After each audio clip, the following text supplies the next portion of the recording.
Nakikita ko po sa mga comment section sa video nito ng asong bulol na ito. Marami rin ang napapaniwala at sumusuporta sa kanya. Ito ba yung klase ng taong pinaniniwalaan nyo? Walang prinsipyo? Kay Chris Ulo pa lang hindi na umuobra sa kapwa niya vlogger. Tapos nangarap banggain ang iglesia. Bagtit ka, Epipanyo. Bulol Labrador. Isa kang malaking mangmang. Isa ka palang bayaran. Huli ka ngayon. Isa ka palang master scammer, fake news peddler at bayaran ng mga politiko. Di ka na nahiya. Wala ka ng kredibilidad ngayon.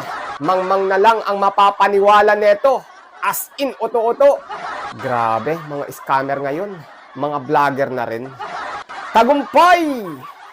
Palakpakan! Iyak ka ngayon, Epipanyo. Bulol Labrador. Naimbag nga aldaw yung amin manin mga kabagis. Magandang araw po, Luzon, Visayas at Mindanao. At sa lahat po ng Pilipino sa buong mundo, magandang araw po.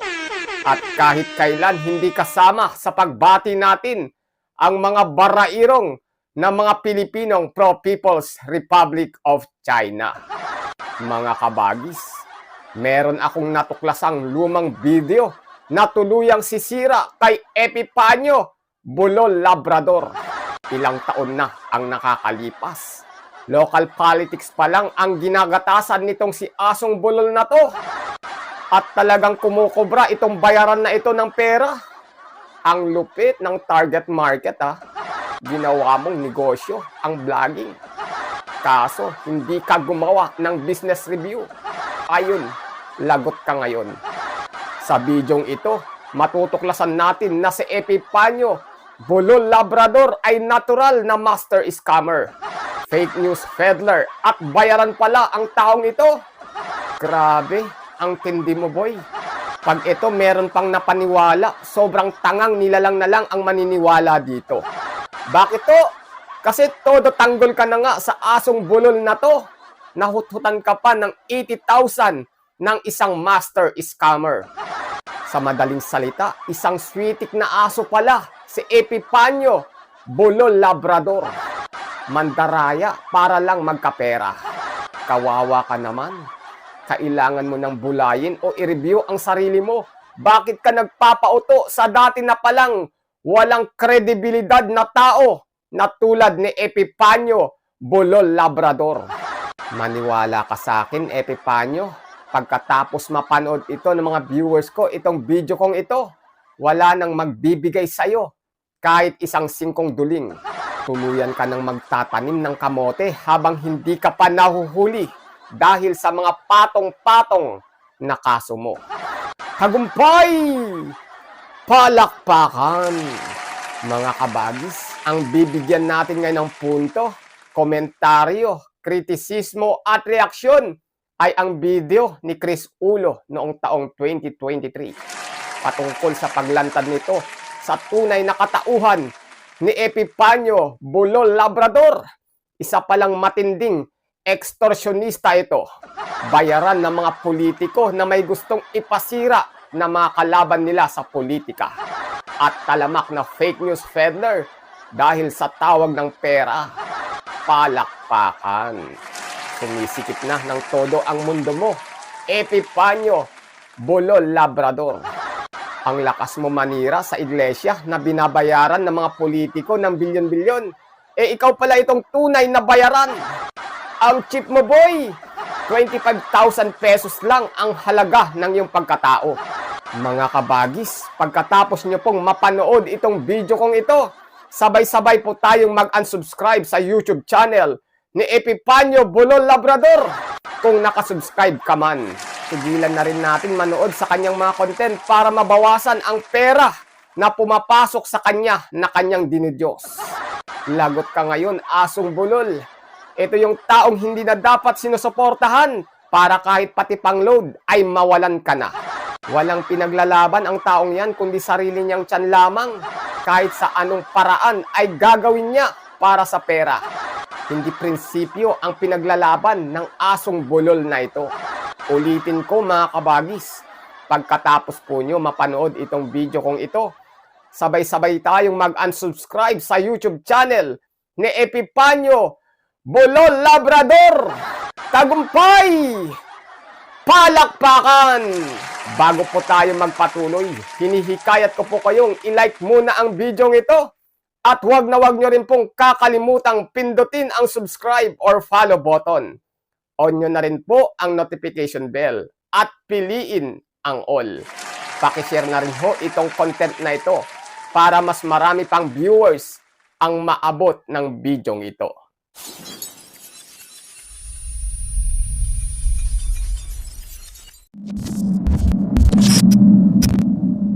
Ito si Epipanyo Labrador, mga kababayan, mga ka-analyze. May ipapakita ako sa inyong video with voice clip, legit, na ito si Epipanyo Labrador nagpapabayad ng 25,000 para ibahin ang issue. At kapag nagbayad, i-delete yung video. At yung dating mayor na sinisira niya, pababanguhin niya, babaliktarin niya. Tapos yung unang video na paninira niya doon sa mayor, i-delete niya raw. Kasi yun daw ang rules ng kanilang grupo. At kaya naman pala itong taong ito, panay paratang sa mga bayarang vlogger, mga bayaran. Kaya pala ganun ang nasa mindset niya, nasa utak niya. Akala niya, lahat ng vlogger na nag-vlog about politics, akala niya katulad niya. Kaya naman pala bintang ng bintang, ganun pala siya. Nako po. Sarap! Baway pamadan sa'yo para tuloy-tuloy ang ganan. Putik ka. Panoorin nyo to, ha? Mga kabagis, ito palang pananalita ni Epipanyo Bulol Labrador laban sa Iglesia ni Cristo ngayon ay hindi na nakakagulat. Sanay na pala itong manira. Eka nga, eksperyensado na. Gawain niya na palang manira kung babalikan natin ang mga nakaraang taon ng kanyang vlogging career. Sanay na pala siyang gumawa ng mga fake news, paninira sa mga target niya na gusto niyang hut-hutan na politiko. Abay sumusulong din, nag-a-adapt din sa pagbabago ng kanyang market. Itong asong bulol na to, isip-isip niya siguro, mahina ang kitaan pag tinira ko ang mga local politician. National politics and issues naman ang gatasan natin. Bastos kang nilalang ka. At kapag yung politiko ay nanawa na sa kakaatake nitong asong bulol na to, makikipag-areglo na lang kapalit ng pera para tumigil na sa kakatahol sa paninira nitong asong bulol na ito. Wow, ang lupit ng hanap buhay mo, Epipanyo. Isa kang alamat. Sa dami ng atraso mo sa buhay, buhay ka pa rin. Hindi ka pa rin nasampal ng karma. Antayin mo lang, mauubusan ka rin ng swerte. Eto, hindi ito titirahin ng iglesia na tulad ng sinasabi niya. Yung mga politikong may atraso siya, panigurado tapos to pag nahuli. Mga sir, pag nahuli po nyo tong asong ito, siguraduhin po nyo wala namang pamilya na nagmamahal na dyan Kahihiyan na yan ng kanilang angkan. Isang asong dugyot. Tandaan mga kabagis, pagkatapos po ng bidyong ito, sabay-sabay po tayong mag-unsubscribe sa YouTube channel ni Epipanyo Bulol Labrador. Tuloy. Eto mga kababayan, Epipanyo Labrador. Wala kang 25,000, itutuloy ko to.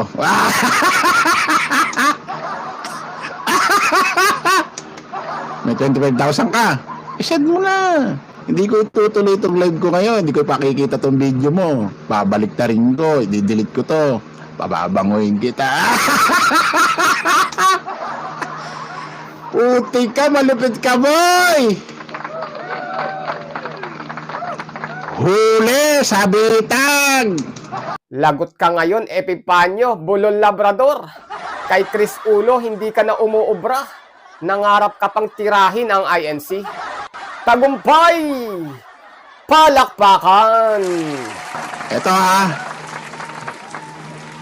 animal ka. Pakinggan mo sarili mo ngayon, Eto ang istorya nitong video na to. Alam niyo ba yung kumupkop kay Sir Bobong Tanasa na mayor yung kumupkup sa kanya at sa kanyang mga anak. Alam nyo ba, tinitira pala yan dati ni Epipanyo Labrador. Tinitira ni Epipanyo Labrador. Ngayon, nakipag-usap ito si Bobong Tanasan, ito si Sir Bobong Tanasan, sa kanya sa Messenger. Di ba ito si Sir Bobong Tanasan mahilig mag-video? Pati yun dun sa gustong pumatay sa kanya, na humihingi na akala nila, yung kausap nilang si Bobong Tanasan, maikipagtulungan sa kanya para patayin yung Bobong Tanasan. Nakipag-usap ito si Sir Bobong Tanasan, pero hindi nila alam yun na pala yung papatayin nila, yung kausap nila. Di ba binibidyo niya rin? Nung dinakma niya, ini-interview niya yung papatay sa kanya, binidyo niya rin. Eto, nung tinawagan niya, video call, si Epipanyo Labrador, binidyo niya rin yung usapan.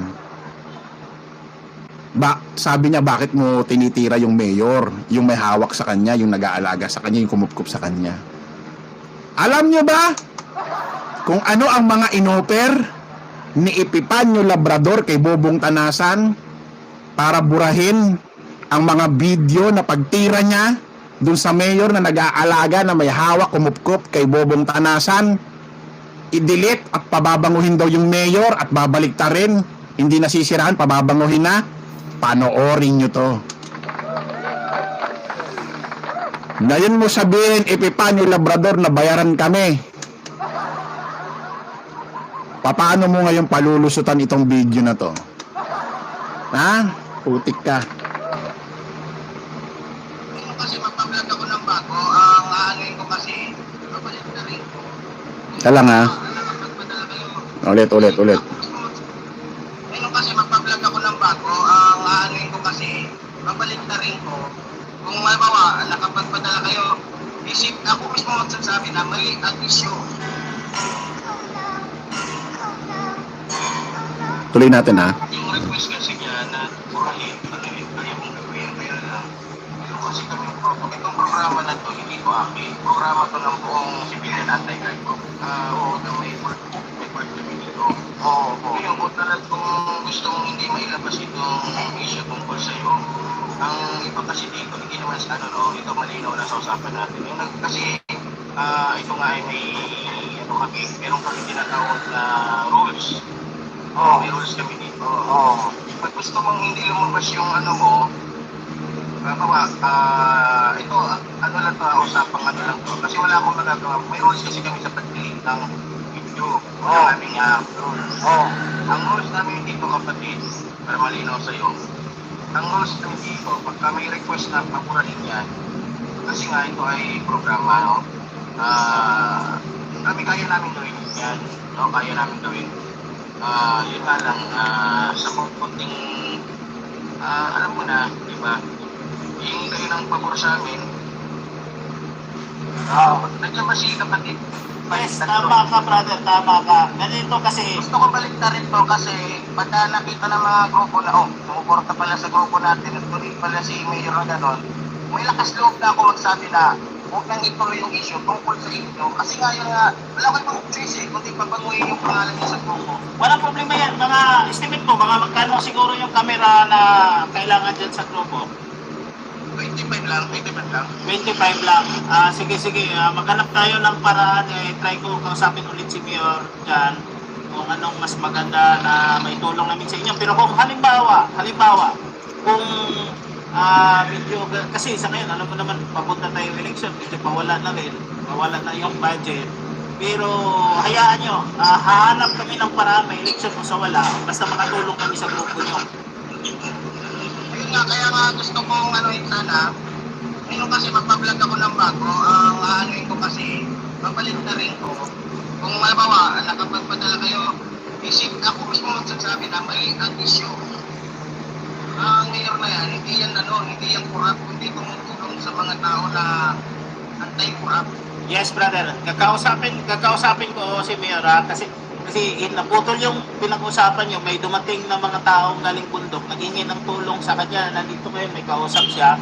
So, Picturean mo. Yes. Picturean mo yung binibigyan ni Mayor ng tulong, tapos pasa mo sa akin kasi yan ang gagamitin ko para pagbaliktad ko sa sasabihin ko. Para at least alam ng lahat. Kasi mahirap yun eh. Yes, brother. Tama. Picturean mo, tapos bigay mo sa akin yung mga picture ni Mayor para maano ko. Yes, brother. Kausapin ko muna to, brother. Hintayin muna namin. Matapos to, pipicturean ko pa. Pang ina, no? Bullshit!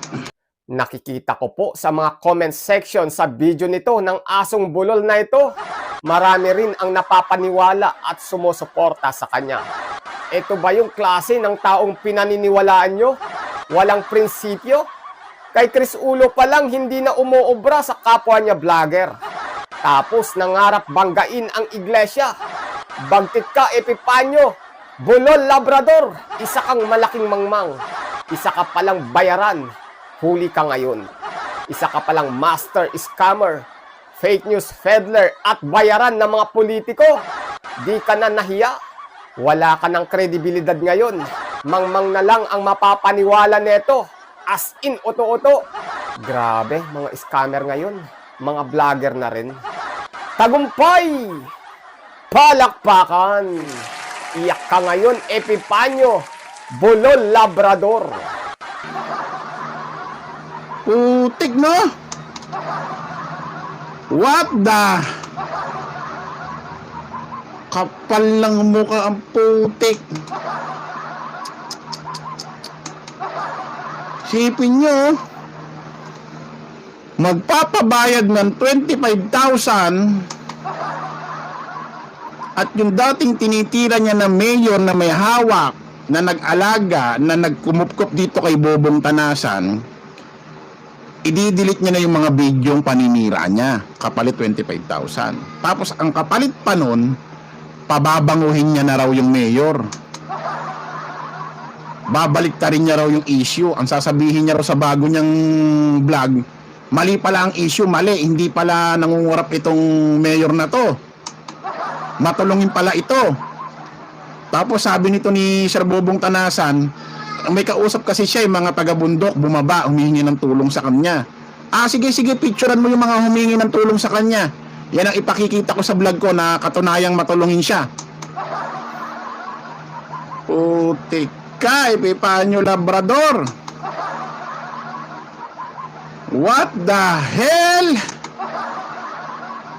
Ang lupit mo, boy. Ano, papabola pa kayo dyan? Putik, kung ako, mag-unsubscribe ako dyan. What the hell? Yan na nga ba sinasabi ko eh. Putik, no? Narinig nyo? Legit na legit. Hindi niya alam, habang naka-video call sa kanya si Sir Bobong Tanasan, binibidyo ng isang kamay niya eh. Yung usapan nila. Ganyang ka pala. Sabi ni Buster TV, oh. Epipanyo Labrador, magaling kang kupal ka. Putik. Ano, Epipanyo Labrador? Ano masasabi mo? Ha? Ano masasabi mo? Putok na putok ka dito. Hindi lang kahon na kahon ka rito. Hindi lang box na box. Maletang maleta ka dito. Paano mo palulusutan to?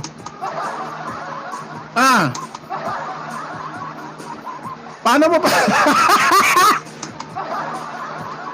Dinadamay niya pa yung grupo niya. Yun daw ang rules nila, na kapag may gustong ipadelete na video, magbabayad daw ng 25,000. Tapos babalik ta rin yung issue, pababanguhin na yung dating tinitira. Kaya pala galit na galit pala ito kay Bobong Tanasan. Binisto na siya, hindi pa siya sinunod, hindi pa siya nagkapera. Kaya naman pala. Huli sa bitag. Putik ka. Lupit no? Sandali. Sabi ni Bobong Tarasa, sandali lang kasi alam mo naman, halalan ngayon, medyo nauubos na ang budget. Ngayon nga, may mga bumaba sa bundok, humingi ng tulong sa kanya. Sige. Picturean mo. Yun ang ipakikita ko sa vlog ko. Kunyari, matulungin siya. Hindi siya kurap. Babalik ta rin ko yung issue. Pababangoyin natin. Sasabihin ko, mali pala ang issue, mali. Kumbaga, sasabihin niya, siya ang magpapalusot. Mali pala yung mga issue na nasabi niya nung una. Ito pala yung totoo. Hindi pala korap tong politikong ito. Tumutulong pala to. Mali pala tong issue. Mali pala ako. Siya na raw bahala. Pero kinakailangan may 25,000 kasi ganun ang rules nila.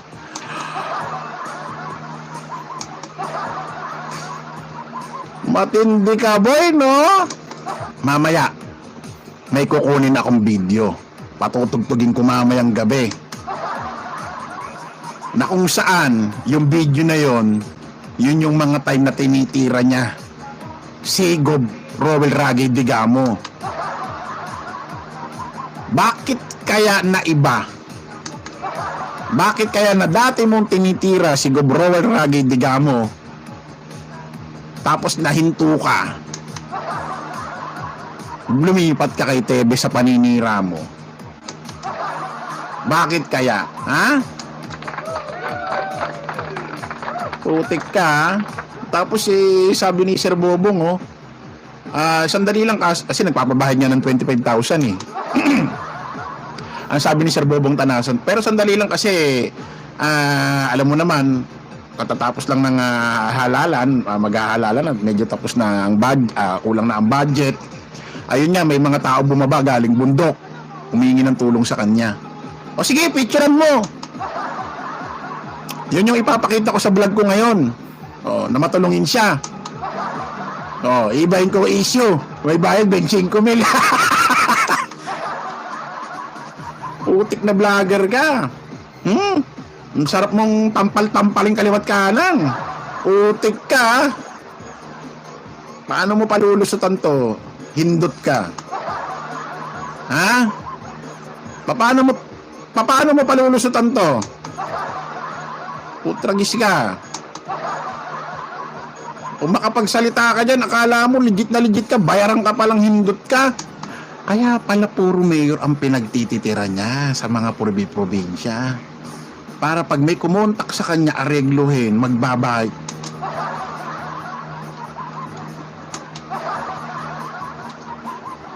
Tarantado to, no? Etong si Epipanyo, Bulol Labrador, expected na to na pera-pera lang. Marami nang nahuthutan to, panigurado. Gusto niya mas lumawak ang target market niya, kaya pati national politics and issues tinira na niya. Kaso, mali ang nabangga mo. Iglesia ni Cristo pa talaga. Kay Chris Uno pa lang, hindi ka na umuobra, boy. O yung mga nauuto nitong si Epipanyo, Bulol Labrador, pauto pa more. Mga kabagis, wala ng kredibilidad itong taong ito. Isa pala siyang master scammer, bayaran, fake news peddler, sa madaling salita, isang asong switik. Kaya ngayon, sabay-sabay po tayong mag-unsubscribe sa kanyang YouTube channel at wag na po nating panonoorin itong pinakamababang klase ng nilalang sa mundo, si Epipanyo, Bulol Labrador. Tagumpay! Palakpakan! Yun, bilang Pilipino, ano po ang masasabi mo sa mga nangyayari ngayon sa ating bansa? Malaya ka pong ilabas ang iyong matalino mong komento sa ibaba. Dapat ho may pakialam ka. Dapat po may bilang ka. Muli, kabagis, make sure na napindot mo na ang like, subscribe, or follow button. Kita-kits po sa susunod na videos. Adios.